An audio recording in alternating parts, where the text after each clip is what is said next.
그리고 한번 이제 잠깐 또 오후 시간 흘러가는데 생각해 보세요. 그냥 바로 대답해 주시면 됩니다. 옆에 분 눈치 보지 마시고 그냥 평소의 생각으로. 펭귄 아시죠? 펭귄. 펭귄이 조류인가요? 포유류인가요? 예, 지금 조류, 포유류 대답이 두 가지가 다 나왔어요. 예. 그러니까 우리가 조류하는 순간 조류하면 조류의 특징으로 뭘 떠올리기 쉽죠? 예, 날아다닌다. 근데 펭귄은 걸어 다니니까 포유류 이렇게 생각하는 분들이 의외로 많으세요. 지금 포유류 대답이 나왔거든요. 예. 근데 펭귄이 알을 낳나요? 새끼를 낳나요? 예. 포유류 아니에요? 우리 이렇게 생각하시면 좋죠. 아, 조류? 날아다닌다? 하늘을 날라? 그럼 제 하늘 못 날르니까 포유류 아니야? 이렇게 단순히 생각할 게 아니라 제가 나르기는 나르는데 나르는 공간이 어딥니까? 하늘이 아니라 물속이라는 거죠. 제가 뒤뚱거리고 걷잖아요. 물속에 들어가는 순간 최고 시속 40km까지 나온대요. 날다시피 하는 거예요. 실제로 그래서 일본에 가면 홋카이도에 유명한 동물원이 있습니다. 그 동물원에 펭귄관을 저렇게 개조를 바꿨어요. 잘 보시면 펭귄관의 구조가 어떤지 짐작이 가시죠? 어떻게 되어 있습니까? 보통은 그냥 수영장 같은 데 집어넣고 구경하는데 저기는 관람객이 걸어 다니면서 관람객 머리 위로 헤엄쳐 지나가도록 구조를 바꿨어요. 홋카이도의 그 파란 하늘을 배경으로 펭귄이 물속에서 슉 지나가는 모습을 보면 관람객이 어떤 느낌을 가질까요? 마치 하늘을 나는 것 같은. 저 아이디어를 낸 사람이 어마어마한 역량을 갖춘 외부의 컨설턴트가 아니라요. 저 동물원에 있는 사육사가 낸 아이디어랍니다. 저걸 보면서 우리 리더는 좀 시야가, 관점이 유연하게 넓어야겠다는 생각을 좀 가졌어요. 그냥 땅으로 걸어다니는 모습만 보고 단순히 얘 포유류 아니야? 라고 생각할 게 아니라 유연하게 우리의 시야를 넓히는 거예요. 그러니까 조직이 계속 성장하고 또 우리 인재를 발굴하고 잠시 후에 뒤에 나올 우리 젊은 세대들과 소통하고 이렇게 하려면 리더로서 또 가정에서도 마찬가지예요. 아버지가 자녀들과 요즘 소통하는 거 참 어려워해요. 그러기 위해서는 우리가 시야를 좀 유연하게 가질 필요가 있다. 그게 리더의 또 하나의 덕목입니다. 그 다음 하나는 요즘은 조금 잊혀져 가는데 굉장히 이슈가 됐던 분이거든요. 해외 뉴스에도 나올 정도예요. 저분이 70에 운전면허를 땄대요. 근데 운전면허를 몇 번 만에 땄느냐 이것 때문에 해외 토픽에도 나왔어요. 해외에서. 몇 번의 운전면허를 몇 번 만에 따면 해외에서 취재를 나올 정도가 될까요? 자, 우리 한번 생각해 보세요. 예? 100번. 100번 만에 면허를 따면 해외에서 취재를 나온다. 관심을 좀 가질지 몰라도 취재까지는 안 나올지 몰라요. 100번 가지고는. 정확하게 960번 만에 면허를 땄어요. 2천만 원 인지대. 근데 960번 중에 950 몇 번을 이렇게 그 필기시험 보느라고. 왜냐면 저분이 이 문해력이 좀 충분치 않았던 모양이에요. 그래서 필기시험 보면서 한글을 깨친 분이라고 해도 과언이 아닐 정도로. 물어봤어요. 왜 그렇게까지 하셨냐고. 저분이 그런 거예요. 자기의 인생 후반부에 꿈이 있답니다. 나이 70이 되니까 그게 뭔가 했더니요. 뭐 대단한 건 아니에요. 근데 저분한테는 굉장히 소중한 거예요. 내가 이제 앞으로 70 이후의 삶을 살면서 누구에게 도움받거나 눈치 보지 않고 내가 다니고 싶은데 마음대로 좀 다녀보는 게 인생 후반부의 목표래요. 그 생각을 하니까 면허와 차가 필요해서 도전했다는 거예요. 여러분 중요한 게 여기에 있어요. 누가 권유하거나 시켜서 하는 건 9번 만에 그냥 그만둘 수도 있지 않습니까? 그죠? 그런데 자발적인 목표에 의해서 뭔가 하고자 하는 마음이 들면요. 960번도 힘이 들지 않더래요. 사실은 면허 따고서 저분이 고민이 있었거든요. 돈 다 써버려가지고 차 살 돈이 없어진 거예요. 근데 그때 저 사연을 듣고 기아차에서 저 차 선물로 보내서 기념사진 찍은 거예요. 그래서 실제로 아주 운전하면서 재밌게 하다가 지금은 이제 연세가 들어서 면허 반납했다고 하던데 무슨 얘기냐면 리더는 이렇게 또 자발적인 목표 집중력이 참 필요하다. 그래야 이끌어갈 수 있다라고 하는 거죠. 자발적인 목표 집중력. 근데 저분은 좀 이렇게 운명적으로 차를 살 수밖에 없었던 것 같아요. 저분 성함이 차사순 할머니거든요. 자, 아까 제가 첫 시간 오프닝하면서 변화의 말씀 드렸습니다. 그 변화를 나타내는 단어가 있는데요. 참 의미가 있더라고요. 첫 번째 단어는 뭐냐면 양의 시대를 우리는 살았었습니다. 양의 시대. 우리 기억나실 거예요. 우리 예전에 어디 식당 가서 밥을 먹어도 같은 값이면 양 많은 집이 인기가 있었지 않습니까? 그죠? 그런데 지금은 그렇지 않죠? 지금은 이제 얼마나 퀄리티 있느냐, 얼마나 질이, 품질이 좋으냐, 이게 중요한 시대로 바뀌었어요. 그런데 하나 더 있어요. 양의 시대를 거쳐 질의 시대로 온 걸로 끝난 게 아니라 그 다음 단계 하나 더 변했답니다. 그 단어가 뭘까요? 이게 우리 리더십하고 또 굉장히 중요하거든요. 우리가 리더십적인 측면으로 봐도 양의 시대를 살던 리더가 있어요. 내가 가장 먼저 나와서 가장 마지막까지 제일 많이 했어. 양으로. 그러다가 어느 시간이 되면 아니 그렇게 많은 시간 투자하는 것만 좋은 거 아니잖아? 어떤 성과를 냈는데 그래서 질의 시대로 리더십이 또 넘어왔어요. 어떤 성과를 냈는지. 자, 그런데 이제 또 한 번의 변화를 거쳐서 이제는요. 격의 시대로 넘어왔답니다. 격. 양도 중요하고 질도 중요하지만 내가 리더로서 어떤 격, 어느 수준의 리더십의 모습에 다다르고 있는가 하는 거죠. 근데 보통 우리는 격이라고 하면 그 앞에 단어 하나를 덧붙여서 보통 말하죠. 품격이라고 하잖아요. 품격. 이 품격의 저 한문을 보면 입구자가 3개가 붙어진 거란 말이에요. 아, 품격이란 그 사람의 입에서 나오는 말의 수준이 그 사람의 수준이구나. 우리 이렇게 한번 해석해 보면 어떨까요? 내가 아버지로서 가정에서 하는 나의 언어가 내 아버지로서의 수준을 말해주는 겁니다.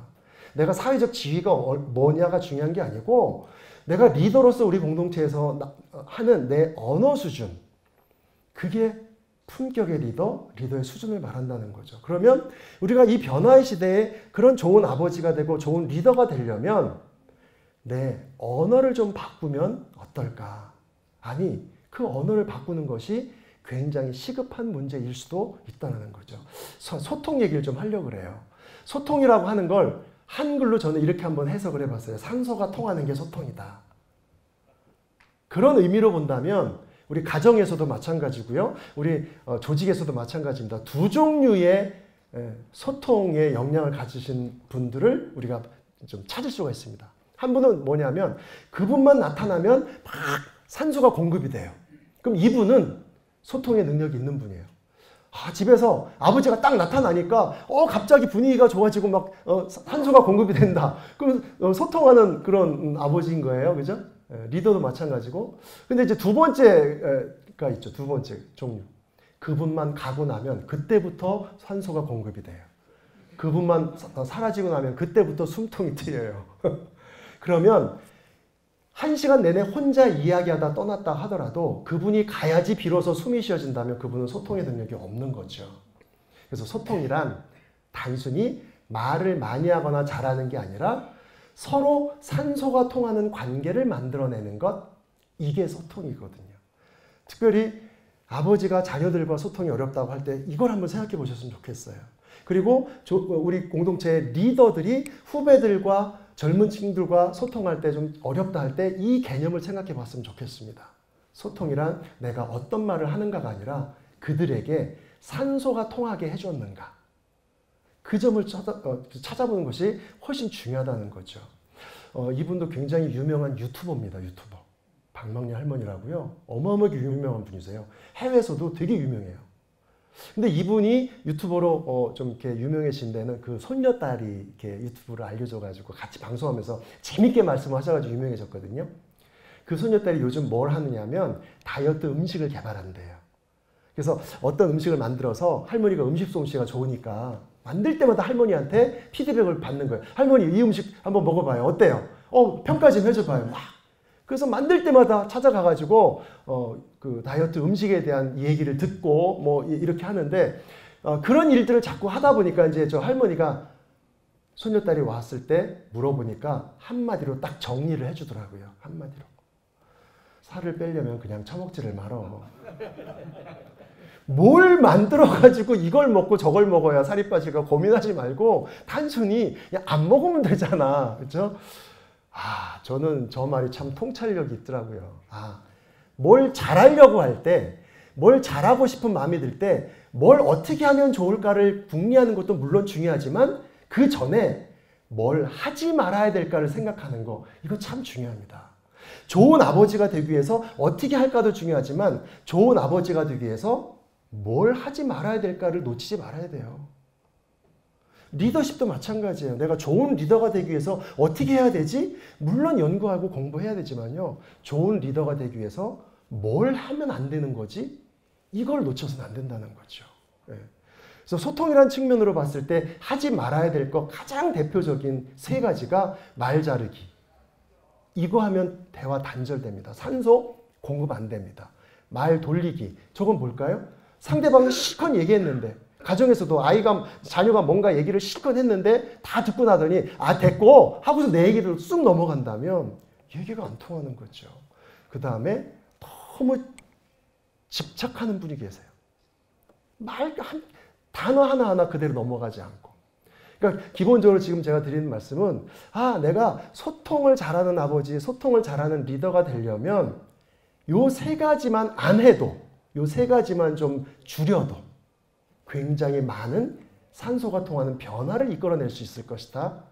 우리 이걸 한번 생각해 보시면 좀 더 쉽게 접근할 수 있을 겁니다. 누군지 아시죠? 누구예요? 네. 젊은 세대들한테 물어보면 모르거든요. 이렇게 쉽게 대답이 나오는 걸 보면 제가 안 봐도 알아요. 지금 연식이 어떻게 되셨는지. 구창모의 노래 중에 가장 대표적인 노래가 하나가 있는데 희날이라는 노래가 있어요.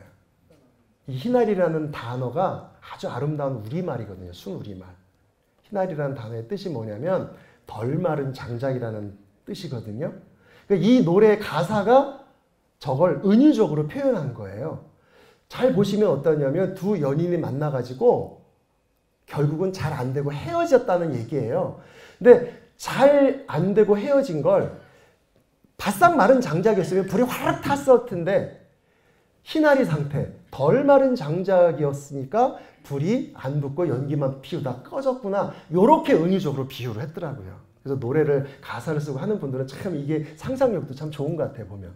자, 그래서 저 희날이라는 제목이 붙었던 겁니다. 저 노래 유래가 그런 거예요. 그래서 우리 이제 거의 강의 후반부까지 왔어요. 제가 아쉬워서 노래 한 소절을 라이브로 잠깐 불러드리도록 하겠습니다. 아마 여러분 다 너무 잘 아시는 노래예요, 그죠?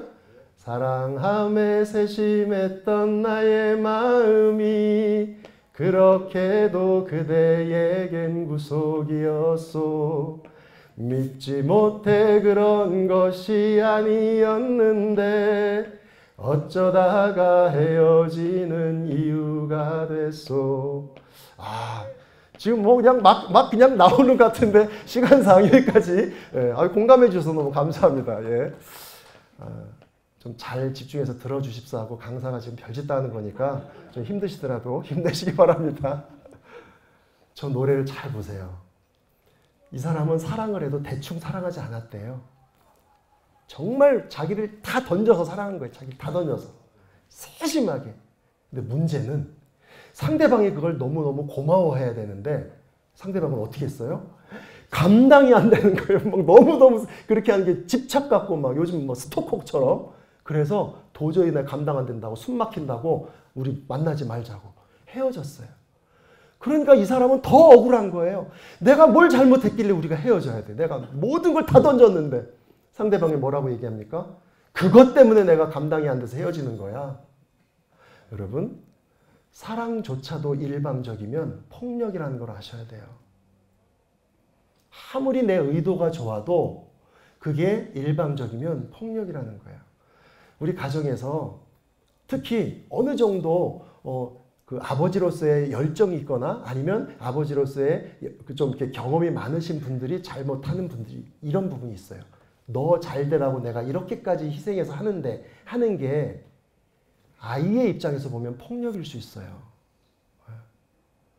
리더십도 또한 마찬가지예요. 리더십에서의 소통도 내가 이런 의도로 하는 건데 쟤는 왜 그걸 안 받아주지? 그럴 때 한번 이렇게 입장을 바꿔놓고 생각해 보실 필요가 있다는 거죠. 내가 혹시 일방적인 건 아니었을까? 아무리 좋은 것도 일방적인 건 폭력이라는 겁니다. 그래서 이 소통이 일방적이 되지 않도록 하는 것, 이게 굉장히 중요해요. 몇 가지 좀 팁을 드리면, 특별히 우리가 기분이 좋을 때는 소통이 잘 되는 것처럼 느껴져서 문제가 없는데 기분이 안 좋을 때 더 소통이 안 된다고 느끼기 쉽거든요. 요거 잘 기억해서 한번 적용해 보세요. 가정에서든 직장에서든 다 통하는 겁니다. 첫 번째 원칙은 뭐냐면 불만이 있을 때 불만을 어거지로 꾹꾹 누르라는 얘기가 아니에요. 그럼 나중에 이상하게 잘못 터지면 더 안 좋아요. 불만이 있을 때 그 불만을 이야기해도 좋은데 문제는 이야기하는 방법이거든요. 불만이 있을 때 불만을 이야기하는 것과 상대방을 비난하면서 이야기하는 건 다른 문제라는 겁니다. 그러니까 소통의 능력이 있고 소통의 역량이 있는 아버지, 그런 리더라면 불만을 이야기하더라도요, 딱 불만만 얘기하셔야 돼요. 불만에 덧붙여서 도대체 너는 내가 뭘 보고 생각하고 사는 앤지를 모르겠어 라든지 막 이렇게 비난하는 얘기가 들어가기 참 쉽단 말이죠. 저도 알아요. 근데 불만을 얘기할 상황쯤 되면 자연스럽게 상대를 원망하거나 비난하는 말이 한두 마디 들어가기 쉽다는 거 아는데요. 이거 훈련하셔야 돼요. 끊으세요. 불만만 딱 얘기하고 끊으세요. 비난과 원망의 얘기는 뒤로 좀 치워놓으세요. 그래야 산소가 통하는 소통이 될 수 있습니다. 그리고 이 얘기 아마 들어보신 분은 많으실 거예요. You 메시지가 아니라 I 메시지가 중요하다는 얘기는 특별히 부정적인 상황일 때 이게 필요한 거예요. 부정적인 상황일 때. 야, 너는 말이야. 당신은 이렇게 you가 주어가 되는 말은 부정적인 상황에서는 상대를 공격하는 듯한 느낌을 더 강화시킨다는 거예요.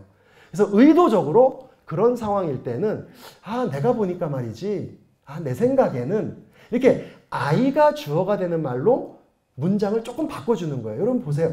다르고 다르거든요. 우리 한국말이. 똑같이 너 그렇게 하는 거 마음에 안 들어. 그렇게 하지 말았으면 좋겠어. 라는 메시지를 전달하더라도 너는 말이야. 이렇게 시작하는 문장과 내가 보기엔 이렇게 시작하는 문장은 전혀 다르게 받아들인다는 거죠. 자, 다시 돌아갑니다. 소통은 뭐라 그랬죠? 산소가 통하는 관계를 만들어줘야 돼요. 그러려면 이 두 가지 원칙만 잘 활용해도 굉장히 우리 아빠는 참 잘 통해. 나와 생각은 좀 다르지만 잘 통해. 우리 리더는 저분은 뭔가 그래도 좀 통해. 이런 느낌을 줄 수 있습니다. 정말 한번 해보세요. 관계가 달라져요. 분위기가 달라져요. 통한다는 느낌이 돼요. 우리 젊은 세대들과 또는 아버지라면 자녀 세대들과 이제 소통해야 돼요. 근데 특히 요거는 이제 우리 이제 직장 같은 데서 많이 나오는 현상이거든요.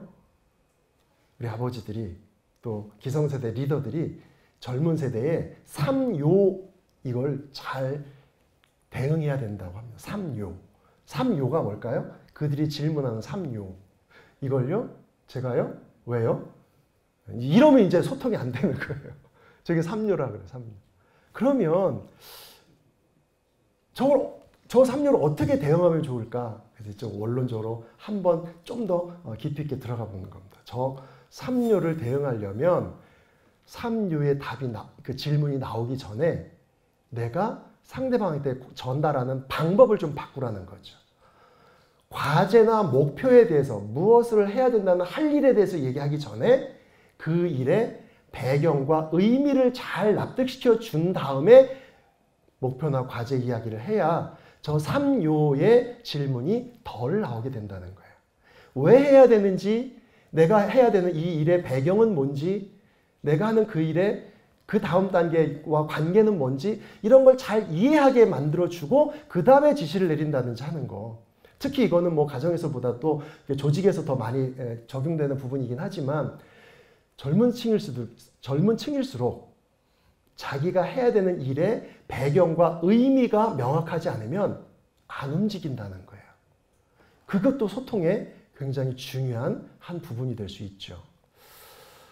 아까 첫 시간에 제가 굉장히 그 성품적 조건에 대해서 성경 말씀과 연결하면서도 굉장히 강조를 했는데, 자, 요것도 우리 특별히 젊은 세대들과 좋은 관계, 소통을 하는 데 있어서 도움이 되는 이야기라 사례를 하나 좀 말씀 잠깐 드리려고 합니다. 저거는 원더라고 하는 제목이 이제 유명한 영화인데요. 가족 영화예요. 혹시 안 보신 분은 이제 다시 보기 같은 거 찾아서 보시면 되게 좋을 것 같아요. 이 가족 영화인데, 저 집에 이렇게 그 딸 하나 아들 하나가 있는데, 아들이 안면 기형이거든요. 그래서 학교를 안 보내고 홈스쿨링을 시켜요. 그러다가 중학교를 진학하게 될 나이쯤 되니까 더 이상 안 되겠다 싶어가지고 중학교는 그냥 진학을 시키자. 그래서 중학교에 들어가면서 벌어지는 이제 에피소드를 그린 영화인데요. 중학교 입학식 날, 저 아이의 선생님이 입학식 날 칠판에 인생 격언 해가지고 다 써요. 저 문장을 칠판에 쭉 쓰더라고. 저는 저 문장이 너무 멋진 거예요.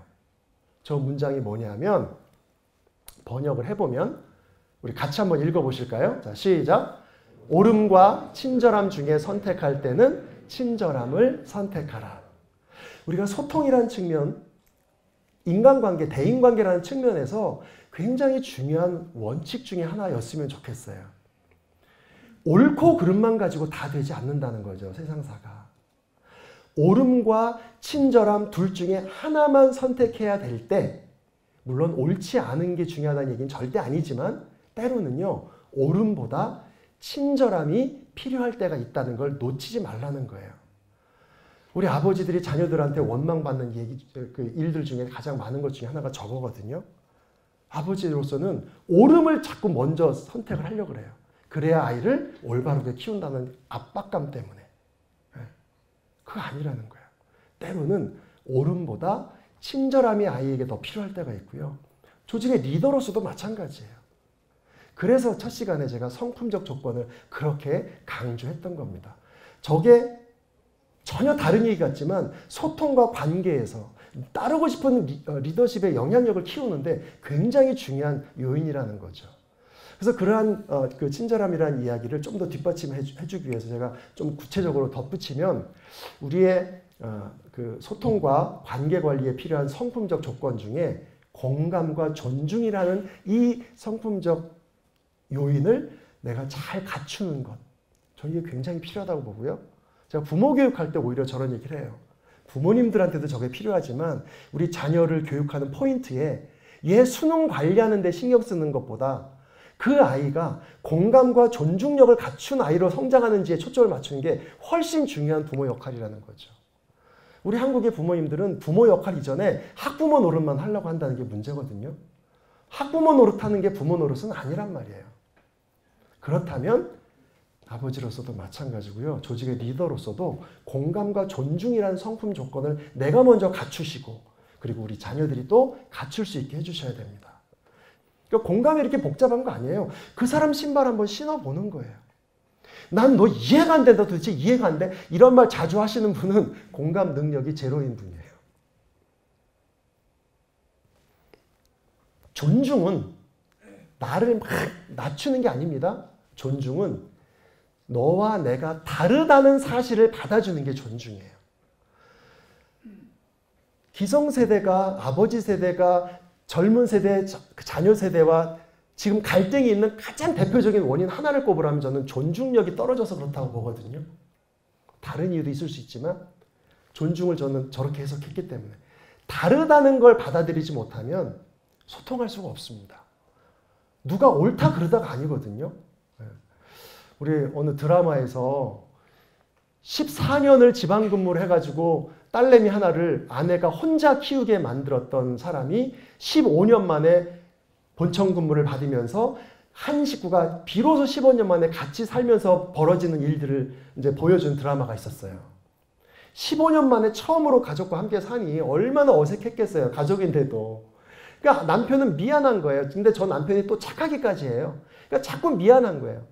근데 15년 만에 같이 살면서 툭하면 미안해, 툭하면 미안해 그러니까 처음에는 그냥 넘어갔는데 아내가 저렇게 얘기해요. 아이고 미안하단 말이지 그만 이제 지겨워. 남편이 당황해요. 미안해서 미안하다 그러는데 그럼 뭐라 그래? 아내가 정말 듣고 싶은 얘기는요. 그냥 고맙다고 해. 당신 혼자 애썼지? 고마워. 뭐죠? 아내는 내 입장을 남편이 알아주길 원한 거예요. 공감을 원했던 거지 미안하다는 사과가 필요한 거 아니었단 말이에요. 저게 공감이에요. 저게. 그 다음에요. 리더로서는 또는 기성세대로서는 공감을 이 짧은 한 줄의 시로서 한번 자꾸 좀 되뇌었으면 좋겠어요. 홍시여, 이 사실을 잊지 말게. 너도 젊었을 때는 무척 넓었다는 걸.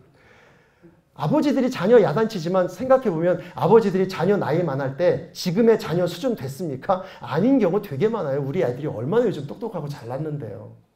근데 아버지의 입장에서 보니까 애가 부족해 보이는 거잖아요. 그럴 때 아, 나도 처음부터 홍시 아니었지. 그게 공감이에요. 그게. 대단한 게 아니거든요. 그 다음 이게 옛날의 아이돌의 모습이었거든요. 근데 요즘 아이돌은 이래요. 자, 뭐가 다른가요? 딱 시각적으로 뭐가 달라졌나요? 남녀 이거 말고 이때는 일사불란한 획일함이에요. 그죠? 통일성, 유니티, 통일성이에요. 튀면 안 됐어요. 지금은요. 아이돌임에도 불구하고 다 개성을 드러내요. 저게 뭐냐면 서로 다르다는 것을 존중해 주자라고 하는 겁니다. 존중. 여러분 손깍지 한번 껴보실까요? 그리고 옆에 있는 분하고 비교해 보세요. 손깍지 낀 스타일이 나하고 다른 분이 분명 계실 겁니다. 오른손 엄지손가락이 위로 가는 분이 계시고요. 왼손 엄지손가락이 위로 가는 분이 있을 거예요. 한번 찾아보세요. 나와 다르게 손깍지 끼신 분이 누가 계신가? 예. 나는 오른손 엄지손가락이 위로 갔나? 왼손 엄지손가락이 위로 갔나? 다르죠? 그죠? 자, 됐습니다. 예, 내리십시오. 손깍지를 반대로 한번 해보실까요? 평소와 다르게 한번 껴보세요. 느낌이 어때요? 되게 이상하죠. 되게 이상하죠. 여러분 잡으세요. 손깍지 끼는 스타일, 요 작은 습관도 나와 정반대인 분이 내 옆에 누군가 있었단 말이에요. 그죠? 아, 모든 사람이 나 같지 않구나라는 거 지금 보신 거예요. 내가 하는 게 당연한 게 아니구나. 나와 다르게 하는 분도 있구나.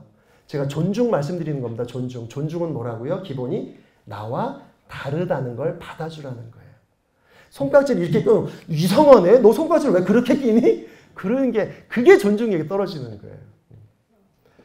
그 손깍지를 꼈을 때 왼손 엄지손가락이 위로 가는 분 계신가요? 나는 왼손 엄지손가락이 위로 간다. 네. 이분들은 어떤 문제가 생길 때 말로 해결하는 분들이에요. 스타일. 오른손 엄지손가락이 위로 간다는 분. 이분들은 주먹으로 해결하려고 합니다. 스타일이 완전 달라요. 근데 다른 걸 그냥 인정해 달라 이거죠. 다른 게 인정해 달라 이거죠. 그죠? 흐르는 강물처럼이라는 영화의 그 한 장면인데 자기와 경건한 목사님이었던 아버지와 너무나 다른 성향의 아들 한평생 다른 스타일로 살았어요. 우리 탕자처럼. 그 아들이 또 죽었어요. 그때 목사님이었던 이 아버지가 장례식에서 했던 말입니다. 너무나 자신과 달랐던 아들. 원망스러울 수도 있고 미울 수도 있었어요. 근데 그 아버지는 저렇게 이야기해요. 나와 너무나 달랐지만 그래서 정말 이해가 안 됐지만 이해할 수는 없어도 온전히 사랑할 수는 있어야 됩니다.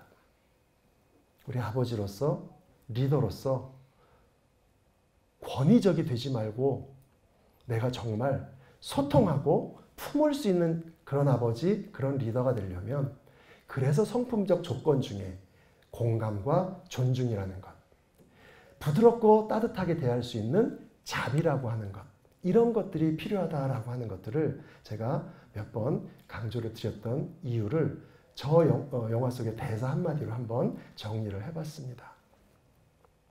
마칠 시간이 됐네요.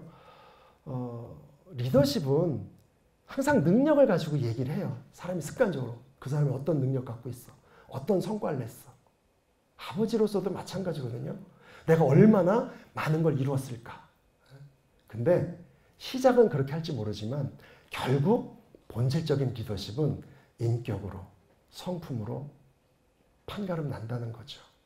그러기 위해서 아까 제가 말씀드린 것처럼 아버지로서 리더의 품격을 우리의 언어를 통해서 수준을 올리는 이런 변화가 이제 필요합니다. 하라고 해서 되는 게 아니라 하고 싶게 만드는 영향력을 키워가는데 초점을 맞추는 그런 아버지, 그런 리더가 됐으면 좋겠습니다. 제가 잘나서 이런 얘기 드린 게 아니라 저 역시도 30년 살아보면서 아버지로 살아보고 남편으로 살아보다 보니 어떤 그런 말이 지금 마지막 요것만 말씀드릴게요. 그런 얘기가 정말 와닿아서 그랬어요. 내 아내를 대하는 태도, 내 자녀를 대하는 태도를 보면 내가 예수님을 어떻게 대하는지를 진짜 그걸 보면 알 수 있다. 내 아내, 내 자녀를 대하는 태도가 내가 예수님을 대하는 태도의 척도다. 정말 와닿더라고요. 우리 오늘 저의 강의를 통해서 몇 가지라도 한번 곱씹어 보시고 적용해 보시면서 그래서 여러분이 먼저 행복해지시고 여러분과 함께하는 가족 구성원들과 공동체 식구들이 정말 행복해지는 그런 금년 한 해가 됐으면 좋겠습니다. 고맙습니다.